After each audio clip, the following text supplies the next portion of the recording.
got my SOCW from here in 2001. And so here I am, 17 years later, still supervisor. In 2007, we started what we call the Permanency Enhancement Initiative, where we address the disproportionate number of African American children in foster care and children of color. It primarily started with the African American community, and the disproportionate length of time that children of color remained in foster care. We have a contract with ISU. What I handed out is what was sent around. I think Dr. Doris Houston, who works at ISU, sent that around, shared that with us this week, and I did not keep one, so that would probably be beneficial. Because I'm old. Everybody get one? It just kind of makes a good visual because it's not in this slide presentation. But it talks about what the percentage, this is Champaign County, because we're talking at a macro level, right? So we really want to look at what's happening around us and how do we make change. So the population of Champaign County is 64% white. 44% of children in foster care in Champaign County are white.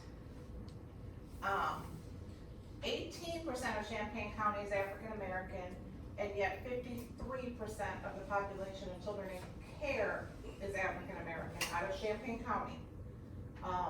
And that is a consistent problem throughout the state.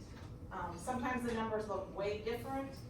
So if you have a rural county that doesn't have a lot of children, and maybe it's like 2% African American, and you have a sibling group of 5 children come into care, it's going to look different. Like your percentage might be different, but it's still a problem. Well, ideally, the goal is that the foster care system, like your DOC system, like your special education system, that the students involved in those programs mirror what our society looks like. And that is not true for everything related to what would be considered deficits. Child welfare, right? Not the advanced students, not your gifted students. I was trying to think of the word because my son is very far from it. So, if anyone's heard me before and I see some faces, he's 16 and he's fun. But I love him. Okay, let's see. So, I'm not going to do this in a slide presentation because I really just want you to kind of get the concept. The goal of what's called the Permanency Enhancement Project was to promote community solutions. So for so long, DCFS has come in and said, we are the solution, do it our way, it has to be our way. If you have a child problem, come to us. And we didn't really go to people, and we didn't look at partnering with the community. So over time, this has happened a little bit. It's still real hard because you're dealing with confidential information. But what happened when we had our first meeting is we were told this was going to be done at a community level. We're still a bureaucratic agency, and I'm going to just share what my struggles are with this as we go along. What happened is upper management decided who in the community we were inviting, right? So I go to all sorts of meetings. I might have relationships with all sorts of people, but these people who travel through our community a couple times a year maybe decided who was gonna come, right? So they chose the agencies that were prominent and chose them and invited them. And then at the tail end, our local office was asked, oh, who else do you think should come? Well, if you get an invite 2 days from the event, and then you go to the event and you find out that these other people got an invite a month before, right? You feel a little slighted. It's like being invited to a birthday party the day before because I still have some spaces at my table. Well, if you don't want me the first time, you don't need me the second time because now all you want is a gift, right? So, we started with this. We had this giant community forum The supervisors locally had really no idea really what was being talked about. I think we had 1 or 2 supervisors or managers that were involved and kind of kept it all secret. I don't know why, but it was kept very secretive. I don't even know that direct service workers at that time knew what was happening. I don't believe that staff was invited to the event. So it's kind of hard, again, to do community work when it is not the face of those in the community, right? So the people that have the best relationship with the police are the investigators that are going straight out with the police, not some manager that sits in the office and never sees anyone. So keep that in mind as you're doing change. The goal was to reduce the disproportionate disparities among children of color receiving services and use data-driven decision-making to improve the outcomes, right? So we had all these contracts to gather information, gather data, and make decisions about what was going to happen. You know, we have lots of people that don't believe that there's disparities for children of color in the foster care system and in the child welfare system. And we have lots of people that take the numbers that we throw out and say, well, that's because of poverty, or that's, and make justifications. So there needs to be a continued source of information, and you need to connect the problem to what is going to get people going, right? So if it is your constituents who vote are the ones being indicated, having their children removed, that's going to get people moving. There are some local politicians I only see at events with people of color and the majority election year. I only see them in election year at different community events. The alternate years, or the every other 3 years, they're nowhere to be found. Right? So you've gotta keep pulling people in and kind of holding them accountable. So which is stakeholder partnership. Okay. So nationwide, the number of children in foster care, and this is some old data, has increased. Okay? Is that a good problem? Is that a bad problem? One of the things, one of our community leaders said to us as we were having a forum was, you guys need to decide if you want fewer African American children in the foster care system, right, which would address the disproportionalities, or if we just want to increase the number of white children in the foster care system. And I really hadn't thought about it. Like, you can manipulate, or not manipulate, you can amend your disparities different ways, right? So if we take an extra,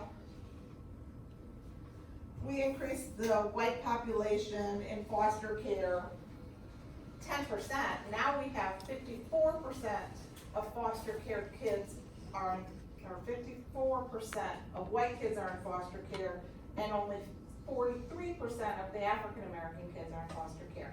Same number of black kids in care, right? That number doesn't change. The length of time doesn't change. We just extended the length of time that children are, that, I'm sorry, I'm just gonna kind of be me, that white kids are in care, okay? So we've, instead of white kids going home or being adopted in a year and a half, we now just say, we're just gonna drag it out for 3 years because now white kids are in care longer than other children, right? So we manipulate how the system works. So we had to decide what we wanted. We all knew what we wanted, we had to figure out how to word what we wanted. So the numbers of foster care, kids in foster care are going up. Children in foster care have a 50-50 chance of returning home. Okay?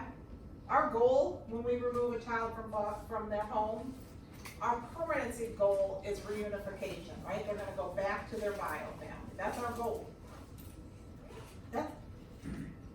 That's a flip of the coin, whether those kids are coming, are they gonna ever see their birth parents live in that home again or not? That's not good odds, right? So when you're working in the field, you kind of know that. I don't know that you know it's a 50-50 chance.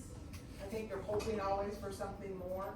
But those decisions about when to remove children have a much more serious consequence, right? So if you're going to, I've had cases where children were removed because there was domestic violence in the home, which is bad. If there's domestic violence and we're removing children, there's probably been a pattern of domestic violence, it's probably been extreme domestic violence. I'm not saying that's good. But then these children are more significantly harmed in the foster care system. Right, because that's a possibility. It's not what we want, but it does happen. So, 55% of children are reunified. This is nationally. I think in Illinois it might even be less, and I know in Champaign County I think it's less. We have a very conservative court system here. 24% of children are adopted. 3% of children live in long-term foster care. Those are going to be some of your children with more significant needs. They may just always need that case management service. 4% of children are emancipated. They age out of the foster care system. In Illinois, they can be in foster care until they're 21.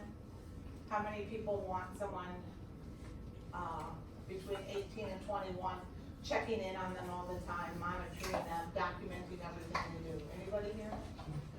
Right? And that's what happens.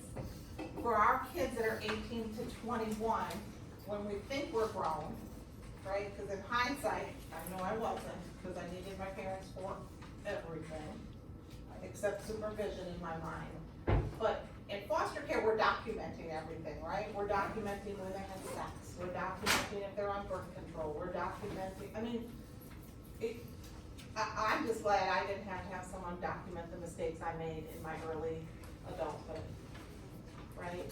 Oh, they got drunk. Oh, they got high. And then that gets reported to a judge.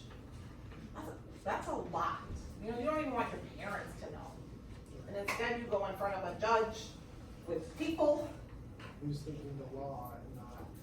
Well, they're thinking, and they care, judges care, but your business, your mistakes are put in front of about 5 to 10 people. Every time, to be assessed and to be judged and judges care. They wouldn't, this is hard. Most judges that I've experienced, at least in this county, really care about the kids they're working with. But they can't fix everything.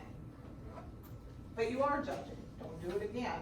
You got your caseworker telling you not to do it again. You got your foster parent telling you not to do it again. I mean, you've got all of these caretakers. And it's not, it takes a village kind of feel. It just, you know, when you're 18, 19, 20, just, you know, my son's 16, almost 17. The problem is he has an 18-year-old girlfriend, and he's grown in his mind. I know, did you have shock? I have shock every day. I sneak at things, I look and breathe and sigh. She just graduated, but you know, I mean, still, it's bad. Whew. Okay. Goal not established, that would probably be kids that have just entered the foster care system, guardianship, or living with a relative. So has anybody talked about ACEs in any of their classes? Yeah? You want me to go over it again? So again, these are things that we're looking at and things that our kids in care have experienced. And what we really try to do as a community group is talk about how our kids are different. Because they look the same, right? They look normal, I put in quotes, but they have all of this history, and we can't dismiss that history and the impact it has on kids. So one of the things we need to do is continually educate different providers in our community on the impact that those things have on our kids, right? Because when I was growing up, I thought my life was rough, right? But I still have a parent I can call if I need something. When my son was younger and was sick a lot and I was missing a lot of work, I still had my father, who was retired, could come down and stay with my son so I could go back to work. So I wouldn't have lost my job at that point in time. But so that, you know, some jobs you can't take too many days off. So we want to keep that in the forefront. And it's our job as social workers to continue to remind people of that and connect those dots. Children in care do not do well in the school setting. Why? Because of all of this. You know, they're dealing with a lot.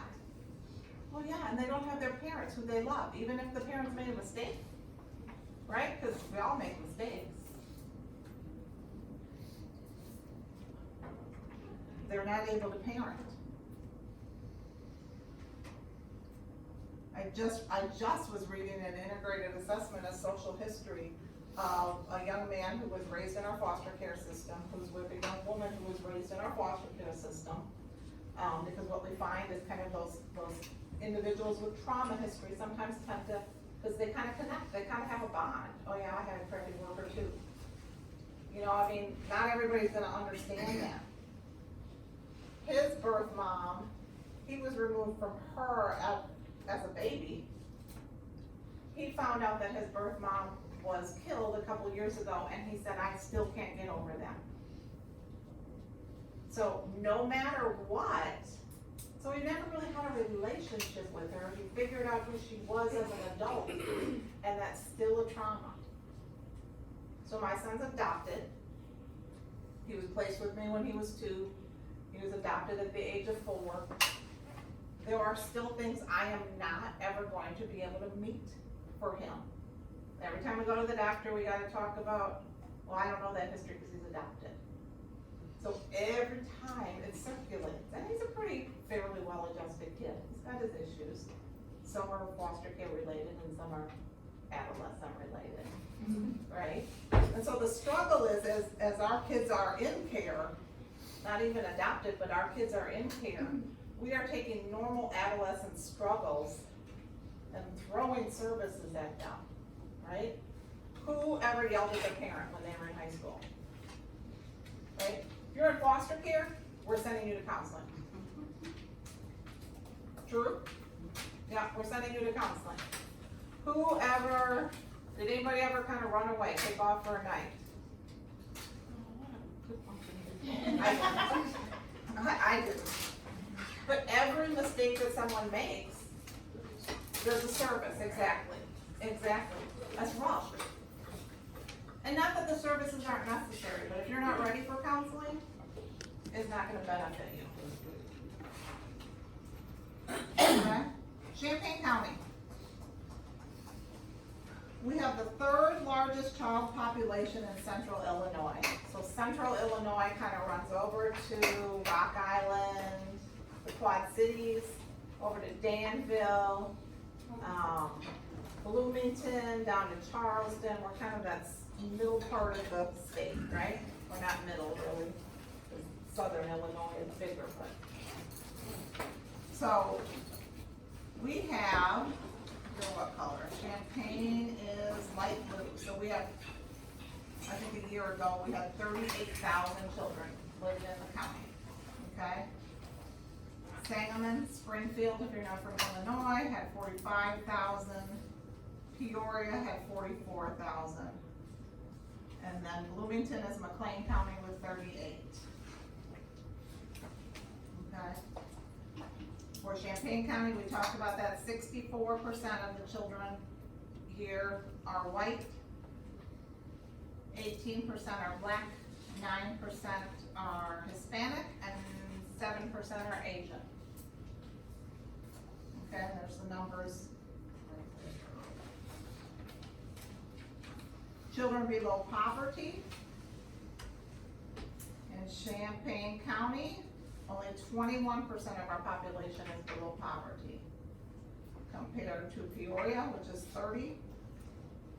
Springfield is 24. Bloomington, no, what is that? No, this is Vermilion. 30% is Vermilion, and 30% is Decatur. Anybody from Danville or Decatur? Okay. And what we do is you do see that because factories shut down. They were both, and they probably are still, but both very factory businesses. And years ago, Vermilion lost their car plants, right? Never recovered. Okay. 1/3, a little bit more than 1/3 of African Americans, Asians, and Latinos are in poverty in Champaign County. Okay. of 1/3 of each of their population, and 17% of white children are in poverty. Unemployment, here's Champaign County, right? Blue is white, orange is African American, gray is Latino, and yellow is Asian. Okay. And the reason, again, that these statistics are important is because this is what's gonna drive the work we do.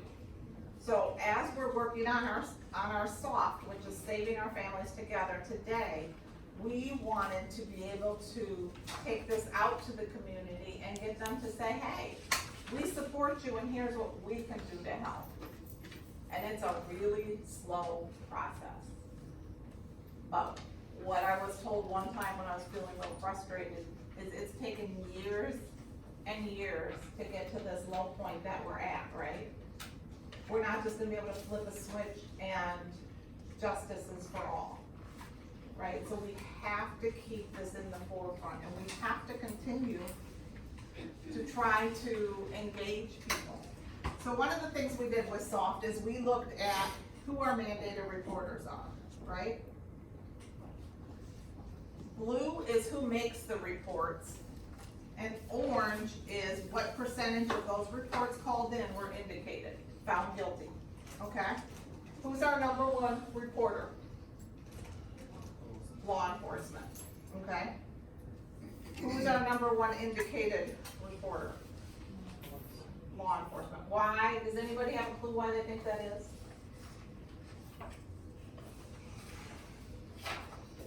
They're getting calls for domestic violence, and there's kids involved, or drugs, and there's kids involved, or whatever, and there's kids involved, so then you have to make a easy list.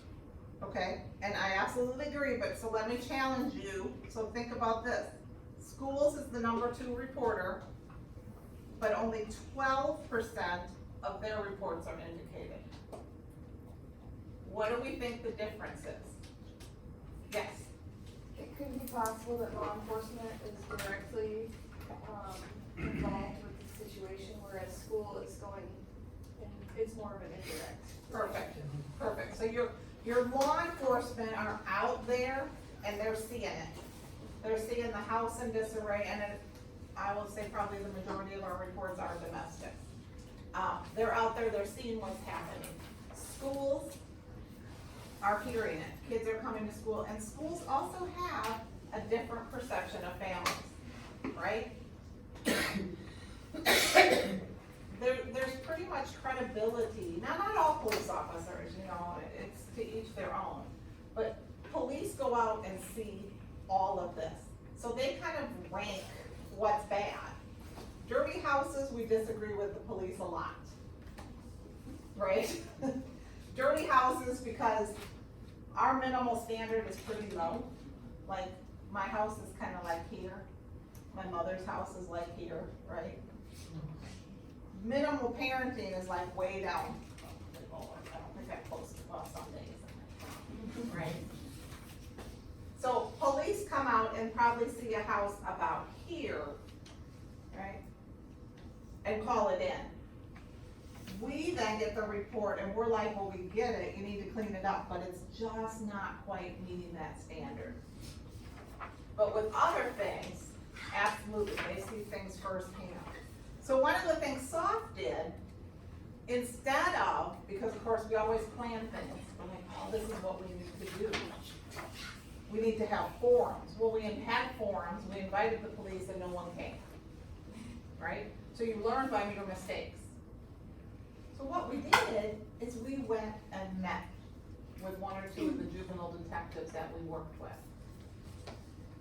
And we talked with them about what SOFT was and what did they want. So they wanted something when they go out and see a domestic the first time, that they could give them a card. So we made a card, we had them laminated, because they wanted to be able to, I guess they were like fanny packs or something. I know they're back end, but they're not for me. It's like my early roller skating days. I should have worn my roller skates, that would have made you guys more awake at the end of the day. Or at least someone would have had to help me up.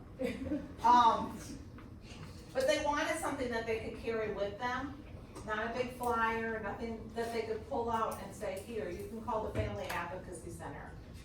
You're starting to hit a pattern. Because what we know to be true is the police do not generally, unless it's significant, call DCFS the first domestic altercation they go to.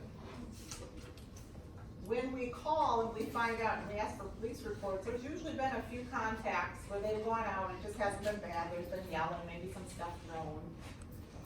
But now, it's escalating, or it's too many. Police have been out there 3 times, these guys definitely aren't getting it, so they're gonna call us. So, that's what the police wanted.